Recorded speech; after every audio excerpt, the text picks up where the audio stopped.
colleagues. I see some of the grassroots, some of the green grassroots out of California. I see some of the big funders and entrepreneurs. So it's kind of a little bit of a homecoming for me to get a chance to talk about this stuff. Before I talk about where we're going, I do think it's important, especially being here with Joel, to kind of just take a step back and look at where we are. In 2004, when the Apollo Alliance was first pulled together, same year that the Cummings Foundation funded the Ella Baker Center to do this thing called Dreaming Oakland, which eventually became some urban green job stuff, there was a question. And the question was, is there going to be a green economy? Will there be a clean energy economy? At that time, just 4 or 5 years ago, 6 years ago, the question was, will there be a transition at all? Well, the answer to that question is yes. We can affirmatively say there will be a green economy, there will be a clean energy economy. But now there are 3 questions that we are being forced to grapple with. First of all, will it be big enough and strong enough to avoid an eco-apocalypse anyway? And there's a robust policy conversation about that. It's called Copenhagen, it's called cap and trade. How it all shakes out, we don't know. But there is a policy conversation about that big question. Yes, you see the motion, we've got $80 billion, you see China rushing in. Yes, there's going to be a green economy, but will it be enough to avoid a catastrophe? That's the question now. Secondly, will America get our fair share of the green jobs that are created in the green economy globally? What proportion will be here? What proportion will be in Asia and overseas? But there is a big, robust policy discussion about that. We have the wind companies saying they want a renewable, and solar saying they want a renewable energy standard to make sure we're producing the jobs here. We have a big discussion now about trade policy with China. Big, robust discussion on that question as well. The third question, though, which is what I want to talk about. Yes, we'll have a green economy. Big, robust policy discussion about how big it will be, how strong it will be, how fast we'll get here. Big, robust policy discussion emerging now about will we get our fair share.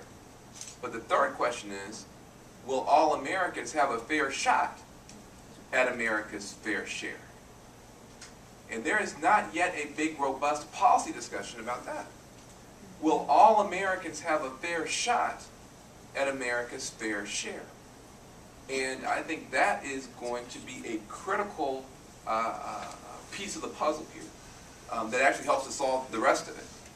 If all Americans are likely to get a fair shot at America's fair share, then we're going to be a lot more aggressive about getting the renewable energy standard in place. We're going to be a lot more aggressive about getting smart climate policy in place because everybody's going to see that they've got a dog in this race.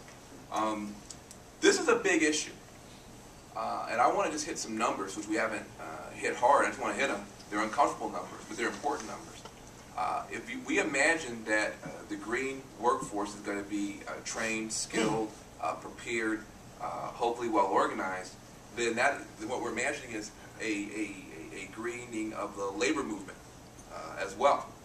And right now we still have not achieved what we would like to achieve as a country within our labor movement. Just for instance, of the construction workforce, women are only 10% in terms of basic construction craft. Again, painful numbers, women are still only 2.7%. African Americans make up 12% of the 2007 workforce, only 6.5% of workers in the basic construction crafts. You would expect to see more than that by now, given the amount of work that's been put in. And the Hispanic community, Latino community, actually overrepresented, thankfully, within the trades, but disproportionately in the lower end, lower skilled, lower quality work. So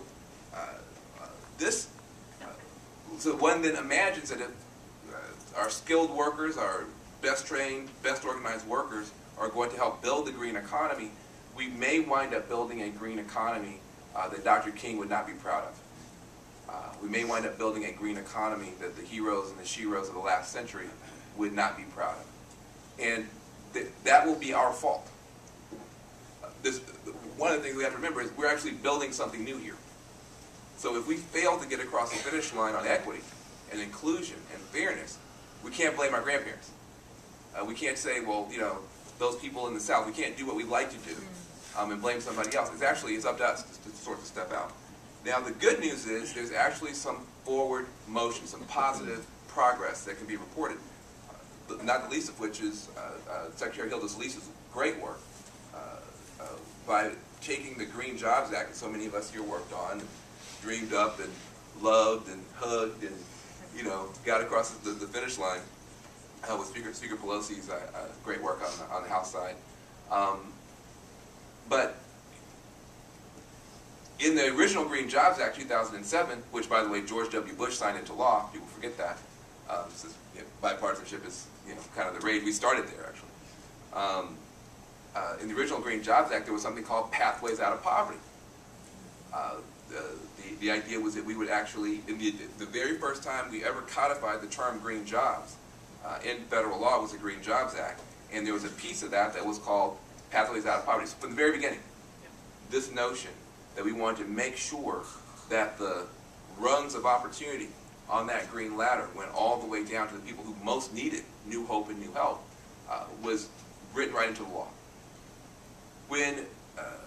But unfortunately, in 2008, it wasn't funded, so in 2009, the Obama administration stepped in and put $500 million on the table for the Green Jobs Act, took out the requirement for, I forget what the percentage was, that percentage requirement for Pathways Out of Poverty, knowing that Hilda Solis would be able to, without being constrained, be able to establish a good program that would actually be effective, which we just heard about. That's good. That means that right out of the box, the first funded Green Jobs effort actually takes us into account because of her leadership. But we still don't have the policy tools. And so I want to just suggest a few, and then we'll make it a part of the conversation going forward. There's an organization called Green for All, which I'm happy to still be associated with, that has put forward and is putting forth the idea of green construction careers demonstration projects. And this goes to your point, Andy, about what can we do right away. In the upcoming jobs bill, we hope to see a green construction careers demonstration project that will let targeted efforts go forward to target communities, to target disadvantaged workers, and give them that extra support to become a part of this green economy. One of the, I think, most important things that we can say about that stuff is it's already working at local level. It isn't something that somebody's dreaming up in Washington, D.C. saying, hey, let's go do it. We have folks in Los Angeles, Oakland, and other places that already are doing some of this stuff. In Los Angeles, with similar programs, we've got targeted workers being employed for 35% of all the worker hours on some key construction projects. Port of Oakland, 31% of all worker hours.